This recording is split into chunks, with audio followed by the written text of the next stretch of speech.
I usually say to people 1 to 3 months, give it a crack, see how we go. Okay. But the idea is we pull the foods out and then we reintroduce them one at a time.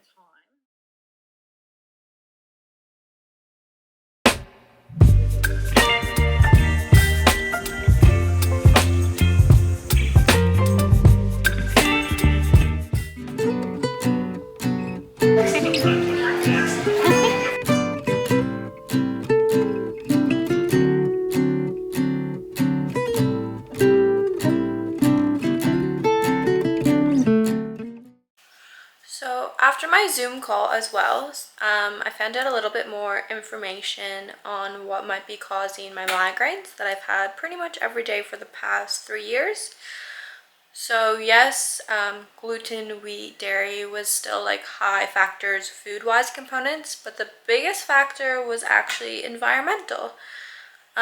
So because New Zealand is a humid climate and it's very damp, a lot of homes in New Zealand actually have mold in them. So when I first moved here in 2020 is when my migraines actually began. So this food sensitivity and allergy test has brought up that I actually have mold in my system. So I actually spoke with a naturopath. That was the lady who did my test. And she's given me some natural remedies to help basically flush this out of my system. So I'll just show you a couple things she recommended. This was one of the products. And basically has vitamins, minerals, and supports your body with healthy cleansing and detoxifying of any chemicals that are in your body. So I'm supposed to be taking that once a day. This is the other product she recommended, which is a probiotic. So I'm also taking that once a day. And then she also recommended milk thistle. And I'll try and link a little bit more of information about it. I take this with mealtime as well, so I have specific times that I'm taking all of these products. Yeah, I'll kind of link down a bit more of description of each, and yeah, hopefully, she says it's kind of like a slow journey with taking these, so it might take a good chunk of time before I'm like feeling better at all. But yeah, I'll just kind of keep you guys in the loop, and yeah, link some more information about those products as well.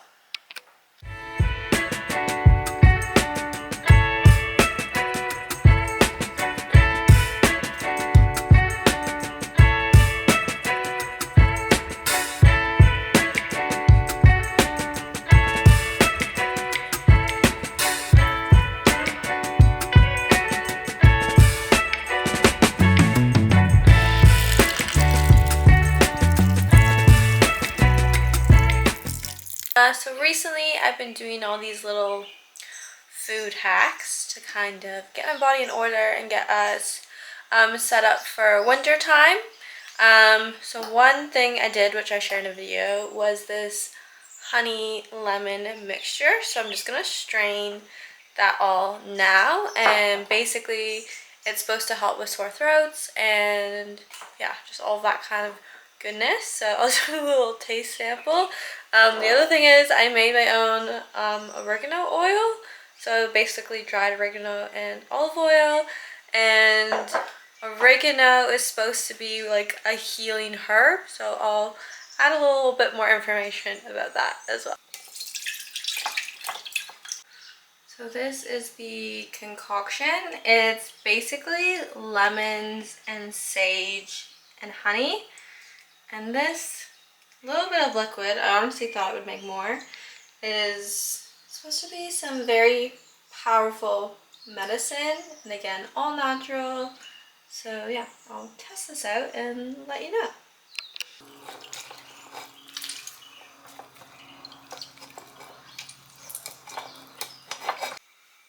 Okay, so it didn't make as much as I thought it would, but I'll just have to try it again. Yeah, I'm just gonna try a little bit of it now.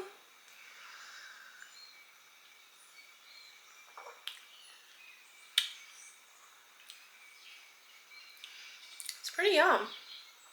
I've had a sore throat for probably the last 3 years, so I'll let you know if it helps at all.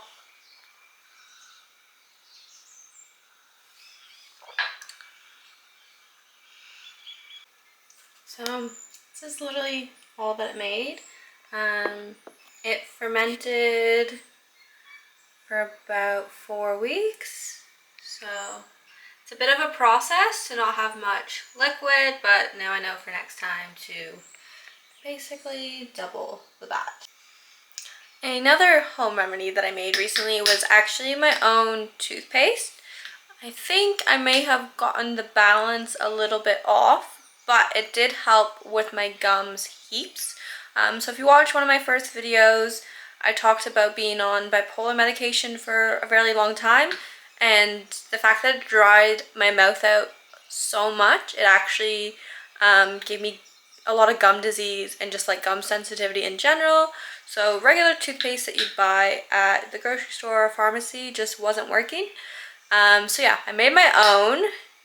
The balance was definitely a little bit off, so I think I put a bit too much turmeric in mine, so it was staining my countertops and if I got it on a towel or anything, so I was looking for a different solution.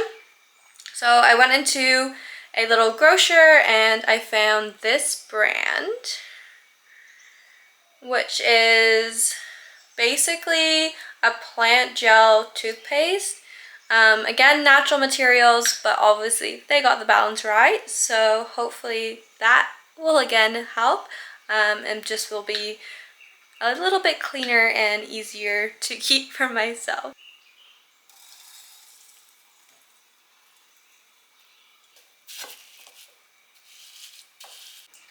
So you can see why essential oils cost so much to buy at a store, because I did almost that mason jar full of olive oil and oregano, and it only produced this much oregano oil, so yeah, that's why they cost a lot to purchase.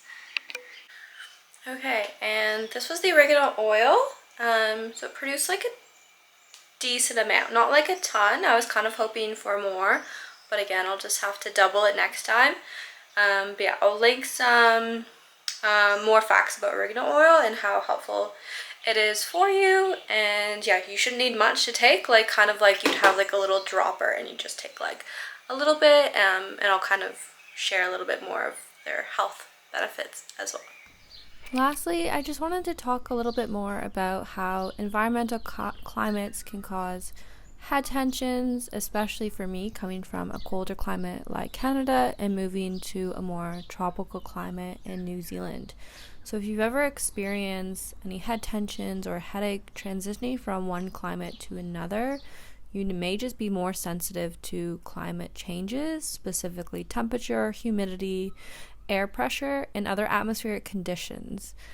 These can trigger headaches and have headache patterns depending on the weather, which can also be known as weather-related migraines or barometric pressure headaches. So I did a little bit of research, and temperature changes, for example, extreme temperature shifts moving from one climate to another, can give your body a difficult time adjusting in some individuals, obviously not all, which is something I feel like I've definitely experienced moving to New Zealand from Canada. And higher humidity levels in tropical climates can affect certain individuals and contribute to headaches as well as dealing with the heaviness or pressure. And one I didn't know much about was barometric pressure. So changes in this are actually exerted by the atmosphere and can influence headaches, and this can change rapidly, including before or after a storm, during extreme weather system shifts. And yeah, this can also include headaches and migraines, which is pretty crazy. And the last is sunlight exposure. So moving from a colder climate to a more tropical climate means more increased exposure to sun, and more sunlight can also trigger headaches and migraines for some individuals. So these facts I found actually on ChatGPT. I asked for a little bit of assistance, and yeah, so just take note, if you're moving to a different climate, some of these symptoms could be a factor as to why you're getting migraines and headaches. And again, consult with a healthcare professional who can offer you guidance and treatment options for you. If you made it this far, thank you so much for watching and just kind of learning with me about environmental changes and pressures and everything that goes into consideration when you're trying to figure out what's going on with your body and mind, and yeah, just trying to figure it out. So if you made it this far, thank you so much. And next to do is basically for us to start packing for our honeymoon. So if you want to see a bit more of that adventure, then please subscribe and like to this channel. And yeah, don't miss out on my next video. See y'all soon!